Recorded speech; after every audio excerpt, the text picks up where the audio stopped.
कहते हैं जन्नत तो पहाड़ों में ही है। दिल्ली मुंबई की भाग दौड़ भरी जिंदगी से ब्रेक लेने के लिए लोग अक्सर पहाड़ों का रुख करते हैं। नॉर्थ इंडिया की बात करें तो लोग ज्यादातर देवभूमि यानी उत्तराखंड की ओर रुख करते हैं। चाहे गर्मी का मौसम हो या फिर सर्दी का, पहाड़ों पर नजारे ऐसे होते हैं कि आपकी सारी टेंशन ही दूर हो जाती है, सारी थकान मिट जाती है।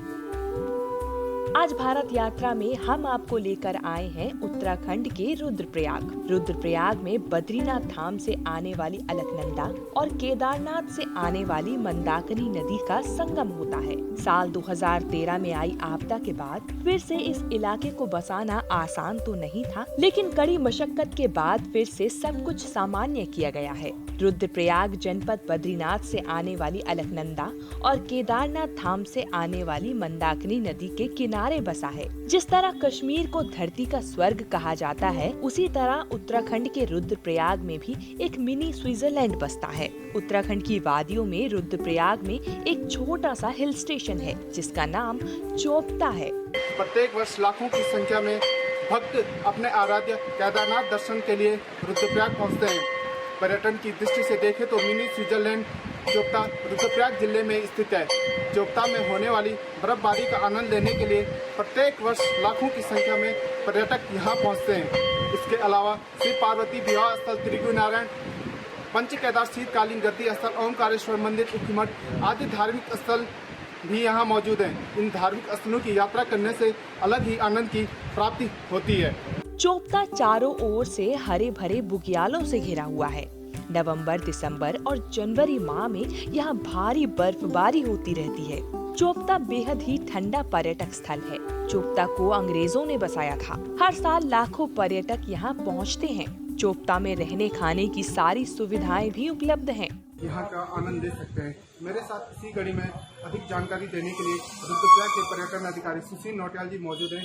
नौटियाल जी, मैं आपसे जानना चाहूँगा कि जो देश विदेश से यहाँ पे पर्यटक हो गए, टूरिस्ट हो गए, जो यात्री आते हैं, वो कहाँ कहाँ आ सकते हैं, किन किन चीज़ों को यहाँ पे वो निहार सकते हैं, क्या क्या देख सकते हैं, कौन कौन सी जगह ऐसी है? देखिए, रुद्रप्रयाग जनपद अपने आप में प्रकृति को समेटे हुए बहुत एक अच्छा जनपद है। यहाँ पर जो मोस्टली हमारा जो टूरिस्ट आता है, चोपता में एक चोपता जो ट्रैक है, तुंगनाथ ट्रैक में जो है काफ़ी टूरिस्ट आते हैं। प्रॉपर जो संगम हमारा है रुद्रप्रयाग का, संगम में आते हैं। चिरबटिया है और केदारनाथ अपने आप में जो है वर्ष 6 माह तक जो खुला रहता है, लाखों पर्यटक यहाँ पे आते हैं। और दुगलबीटा आज भी जो है दुगलबीटा में टूरिस्ट भरा पड़ा है। विंटर डेस्टिनेशन हमारा जो है बहुत बेहतरीन दुगलबीटा में भी रहता है। इस प्रकार से हमारे जो है चोपता हो गया, चिरबटिया हो गया, दुगलबीटा हो गया, ये सब काफ़ी जगह जो है पर्यटकों के लिए उचित और दर्शनीय स्थल है। मतलब की बात की जाए तो जो सुविधाएं दी जाती है प्रशासनिक स्तर पर हैं, तो यात्री हो या टूरिस्ट हो, उनको किस किस प्रकार की सुविधाएं दी जाती है ताकि उन्हें जो बाहर से यहाँ लोग आते हैं उन्हें दिक्कतें न हों और एक अच्छा संदेश लेकर यहाँ से जाए? देखिए, जैसे कि हम लोग शासकीय स्तर पर जो है काफ़ी सुविधाएं दी जाती है पर्यटकों को। इंफॉर्मेशन सेंटर्स हमारे जगह जगह पे हैं, टूरिस्ट गेस्ट हाउस है हमारे लिए हैं, और प्राइवेट होटल्स भी काफ़ी मात्रा में यहाँ पे खुलते हैं। इंफॉर्मेशन और टेक्नोलॉजी के थ्रू और बेसिक एमिनिटीज अवेलेबल करवा के। चोपता सिर्फ अपनी प्राकृतिक सुंदरता के लिए मशहूर नहीं है, बल्कि यहाँ का चंद्रशिला ट्रैक भी काफी मशहूर है। ये ट्रैक चोपता से ही शुरू होता है। इसके अलावा यहाँ से तुंगनाथ के लिए भी एक छोटा सा ट्रैक है। तुंगनाथ दुनिया का सबसे ज्यादा ऊंचाई पर बना शिव मंदिर है। चोपता जाने के लिए सबसे बेहतरीन टाइम अप्रैल से नवंबर के बीच है। सर्दियों के दौरान पूरा क्षेत्र बर्फ से कवर हो जाता है। पूरे सीजन यहाँ बर्फबारी रहती है और ये नजारा देखने लायक होता है। अब सवाल है कि आखिर चोपता पहुँचे कैसे?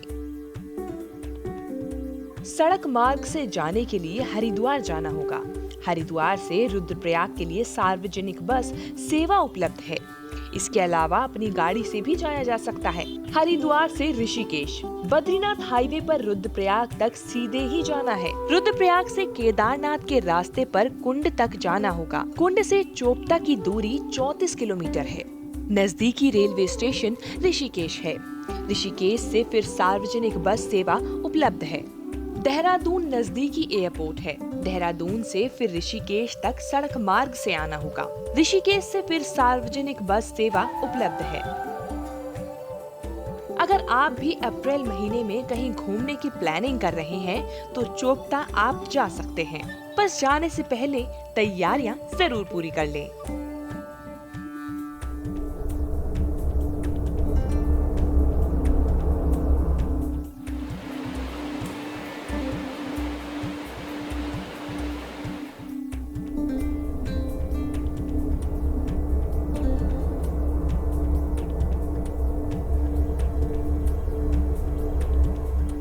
Bam bam bam bam bam bam bam bam bam